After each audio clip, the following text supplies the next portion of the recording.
social media, it shows you in many ways how people want to be seen. It's an Hmm. idealized version of oneself, right? And Yeah. so you see my favorite selfie with my favorite filter on it, then it makes things look a lot cleaner than probably how I am perceived, or how I do look at, when I look at myself in the mirror, I may not see that same person. And that's, again, I don't think there's a right or wrong about that. I Hmm. think, especially if we talk about mental health, um, if it's improving your mental health to do that, and you don't listen to the negative comments on those posts, then Yeah. by all means, I think that that's a fine thing to do, especially if it's boosting your self-esteem.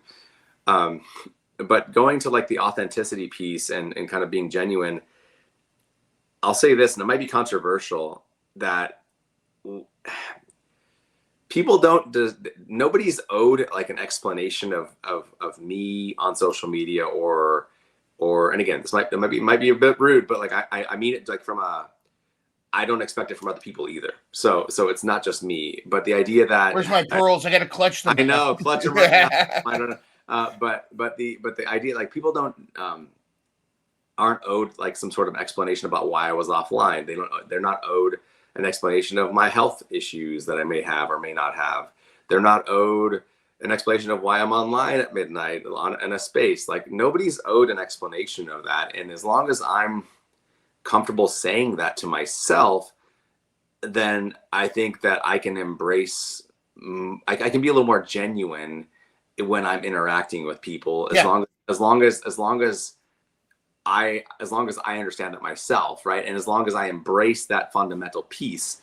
Granted, because the thing is, like, how we are on social media or how we are online, I don't expect you to say, "Hey, I know Chris like the back of my hand," and Yeah. after this interaction, like, you're not going to be able to say that. You know me based on the conversation, and that's Hmm. fantastic. I love sharing this, but I wouldn't say the same about you, Mindrunner. I wouldn't say, like, we had this 1 hour talk or whatever, and now he's my I best got friend. his number. Yeah. Yeah, guys.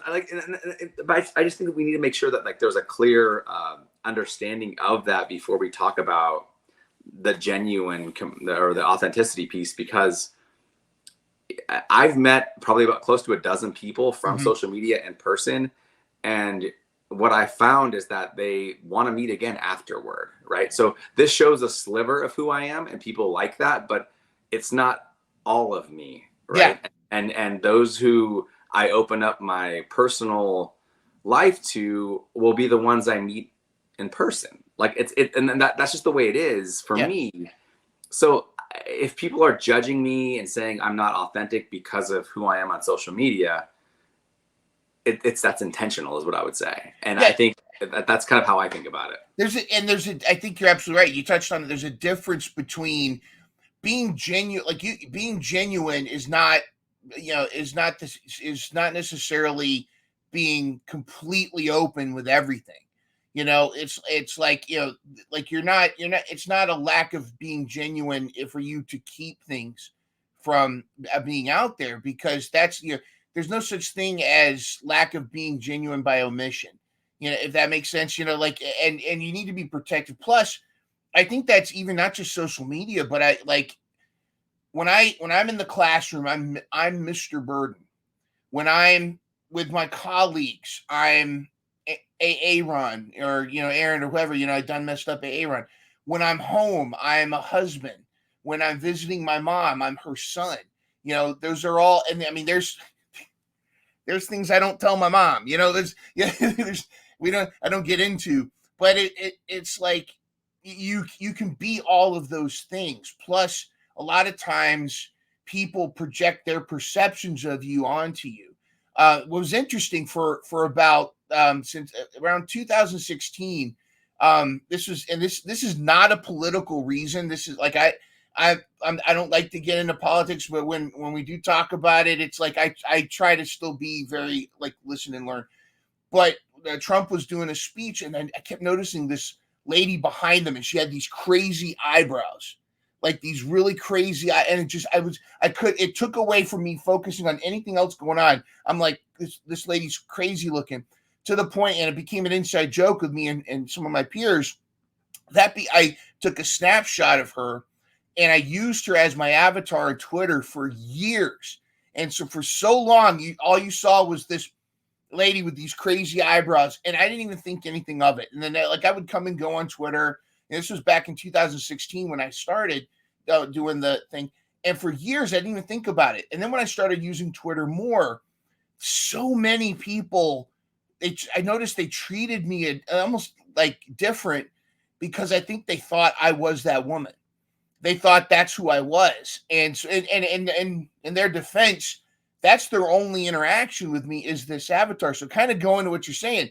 And, so how many people think you're Chris Gordon-Levitt, But a lot of people do, actually, but yeah. But it's like, it's important, I think, for what you said about we don't owe, it's not our fault if I'm not trying to catfish anybody. It'd be different if I'm Exactly. like, hey, how about a little, send me an eggplant pic or something, the little emoji.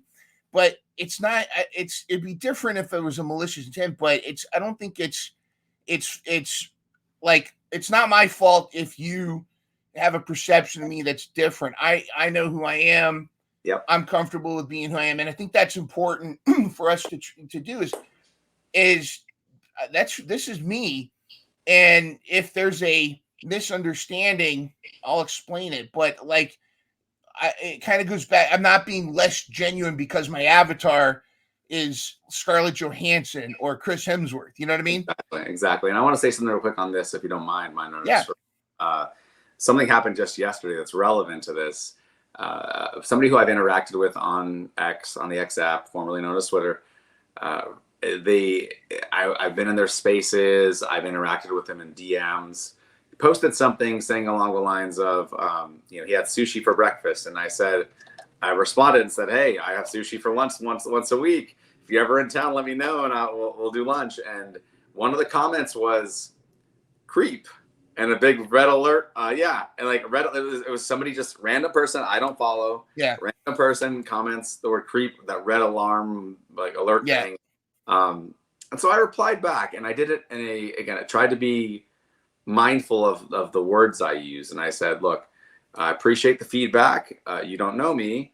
I've interacted with this person multiple times, in private and privately and otherwise. Yeah. If you have an issue with me, let's talk it out on an X space. If you're able to talk, let's talk through this.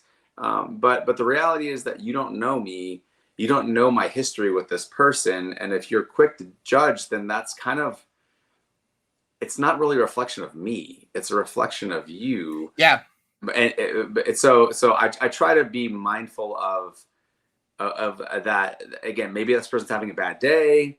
Try to be respectful in my reply. Also willing to have a conversation. And I didn't get a response, which to be honest, I didn't expect a response. But I was hoping that this person would say that's I think that's a creep move, whatever. Nothing came of it, which kind of, maybe I shouldn't have replied now that I think about it. But the reality is that I'm trying to explain something to other people, and by doing that, I'm not going to back down from who I am. Yeah. And if I offer to take a friend to lunch who I've interacted with here for months, spoken on their spaces, interacted with them in DMs, we've helped each other educate each other about certain things related to Web3.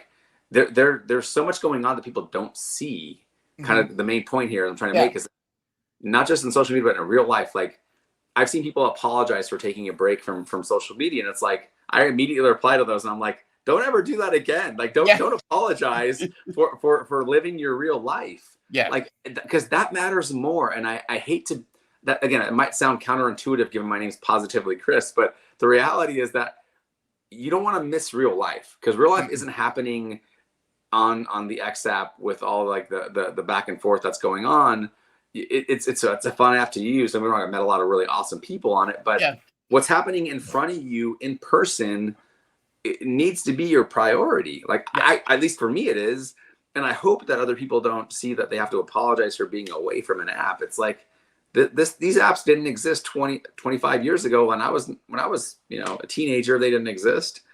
We drank from the fire hose or drank from the garden hose. And that's right. You know, we were outside till the lights came on. Hey,